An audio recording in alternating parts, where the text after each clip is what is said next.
Flying into an F5 tornado was suicide, but Captain Lisa Morgan had no choice. 80 civilians trapped in the hospital would be dead in 20 minutes, and she was the only one who could reach them. The day started like any other Tuesday in Moore, Oklahoma. Lisa had been conducting routine training flights when the weather alert came through at 2:47 p.m. Severe thunderstorm warning.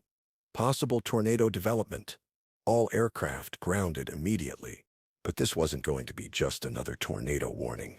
Within an hour, the storm had exploded into something meteorologists had never seen before. The tornado that formed wasn't just powerful, it was a monster. An F5 with winds exceeding 300 miles per hour, over 2 miles wide, and heading straight for the city center. Lisa watched from the operations center as the radar showed a perfect spiral of destruction bearing down on Moore. The tornado was so massive it looked like a hurricane that had been concentrated into a single devastating funnel. Which city in the world are you watching this video from today? Please subscribe and support us for more stories. And it was heading directly for Memorial Hospital. The hospital evacuation had begun as soon as the warning was issued, but there wasn't enough time. 80 people remained in the building, patients who couldn't be moved, medical staff who refused to abandon them, and family members who wouldn't leave their loved ones behind. The tornado would reach the hospital in exactly 23 minutes. Every possible rescue option had been considered and rejected. Fire department vehicles couldn't navigate the debris-filled streets.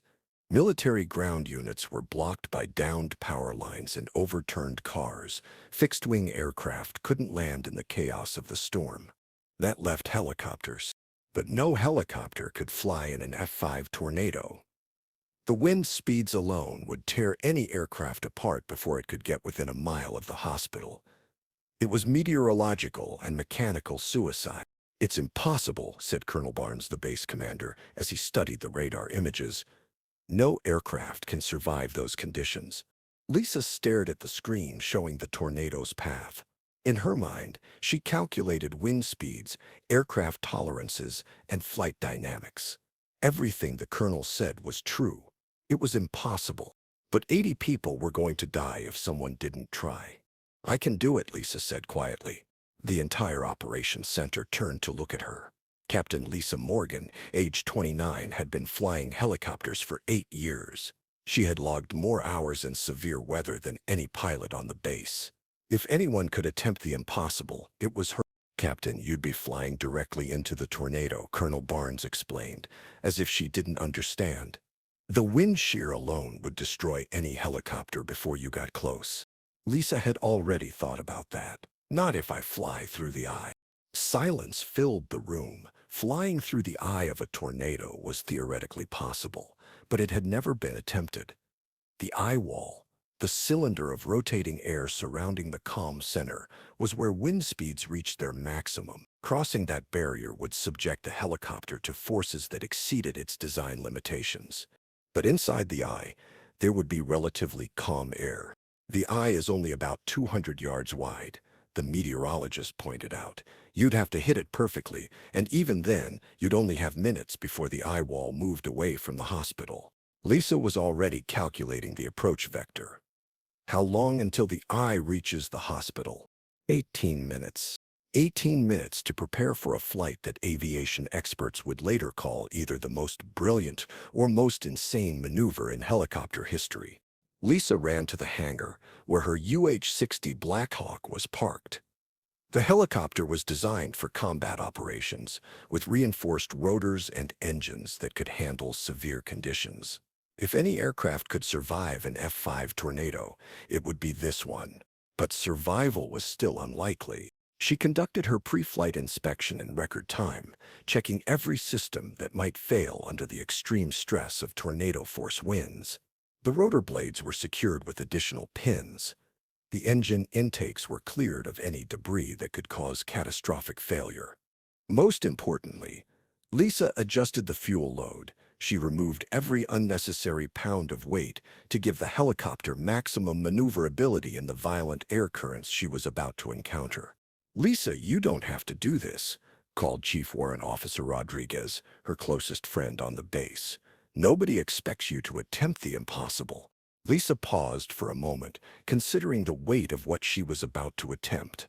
Rodriguez was right.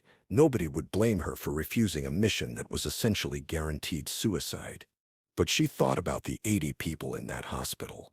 Patients who had trusted the medical staff to keep them safe.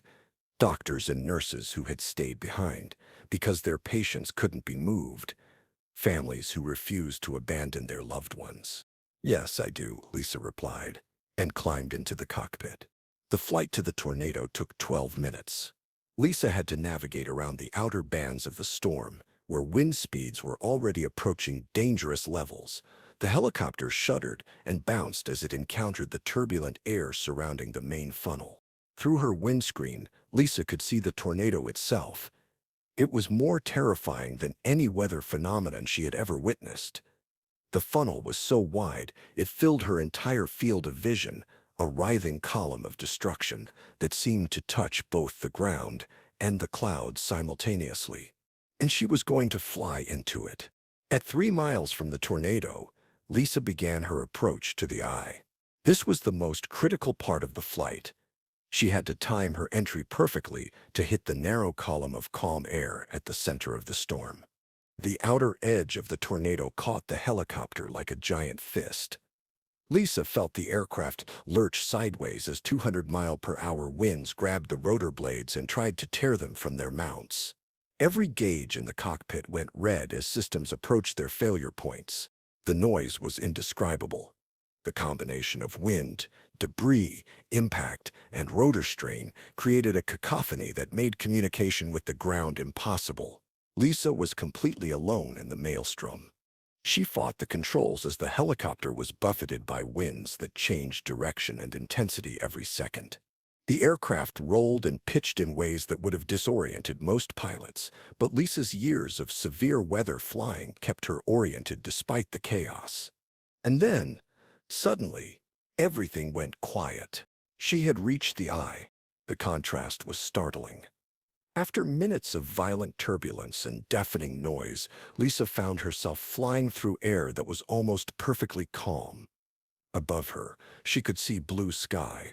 Around her, the eye wall rose like a cylinder of churning clouds and debris. She was flying inside the tornado. The eye was exactly as narrow as the meteorologist had predicted, barely 200 yards across. Lisa had to maintain perfect position to avoid drifting into the eye wall, where the helicopter would be instantly destroyed. Below her, she could see Memorial Hospital. The building looked incredibly small from inside the tornado, but it was intact. The eye was protecting it from the devastating winds just yards away. Lisa began her descent toward the hospital's helipad. She had perhaps 5 minutes before the eye moved past the building and exposed it to the full force of the F5 tornado. The landing was the most precise flying of Lisa's career. With no margin for error, she set the helicopter down on the small landing pad while maintaining position within the narrow eye of the storm. Hospital staff were already waiting with the most critical patients. They had stretchers, wheelchairs, and dozens of people who needed to be evacuated immediately. 80 people, shouted Dr. Sarah Kim, the emergency room director, over the sound of the helicopter's rotors. "How many can you take?" Lisa looked at her aircraft. The UH-60 was designed to carry 11 passengers under normal conditions, but these weren't normal conditions, and she was going to have to overload the helicopter far beyond its rated capacity. "All of them," Lisa replied. The loading process took 4 minutes. Medical staff, patients on stretchers, family members, and hospital personnel crammed into every available space in the helicopter. People sat on the floor, stood in the aisles, and held on to whatever they could find. The helicopter was now carrying more than 3 times its normal passenger load. Lisa checked her instruments and felt her heart sink. The aircraft was so overloaded that the engine performance was borderline. Taking off would require maximum power, and she wasn't certain the engines could produce enough lift. But she had to try. The takeoff was agonizing. The helicopter lifted slowly, fighting the excessive weight as Lisa applied full power. The aircraft climbed at a rate that was barely perceptible, rising inch by inch toward the edge of the eye. Above them, the eye wall waited like a wall of destruction. Lisa had one chance to exit the tornado safely.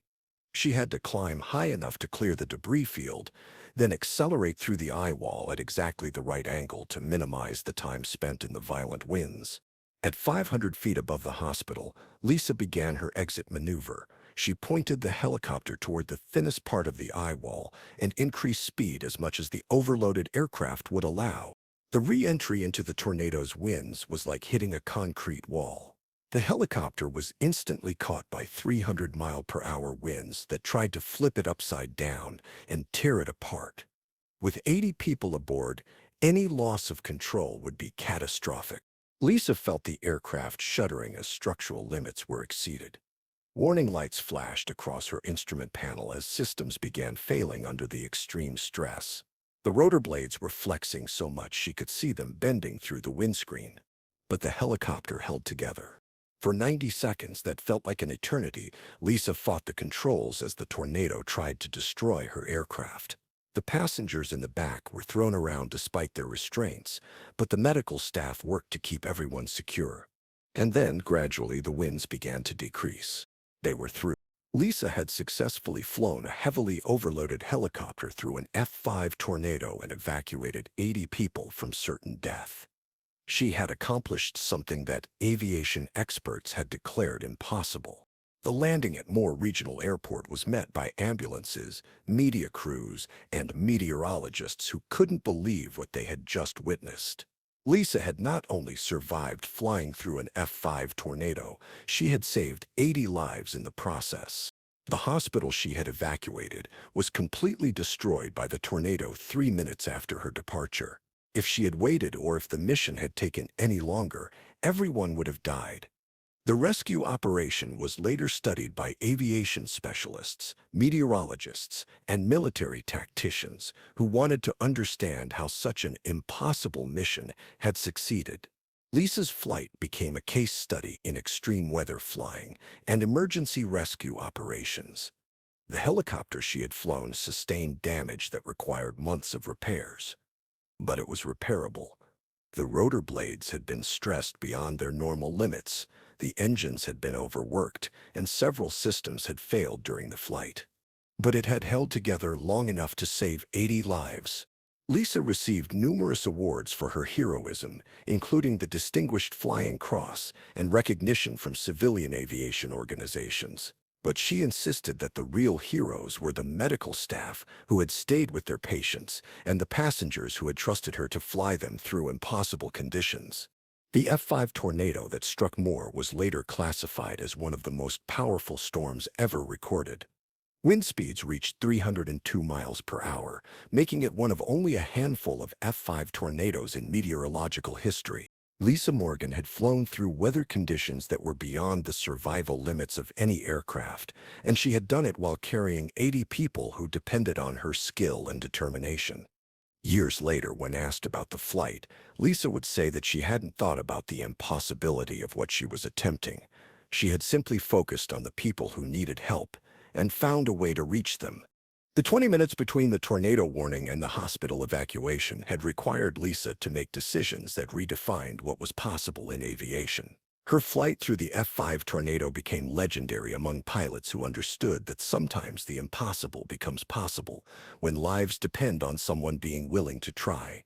Captain Lisa Morgan had proven that human determination and flying skill could overcome even the most violent forces of nature when people needed rescue. Her flight through the eye of an F5 tornado had saved 80 lives and demonstrated that heroism sometimes requires attempting the impossible.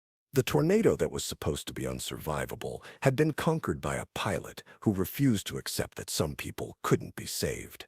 Lisa had flown into the storm and emerged with everyone she had gone to rescue. Sometimes the most important flights are the ones that everyone says can't be done.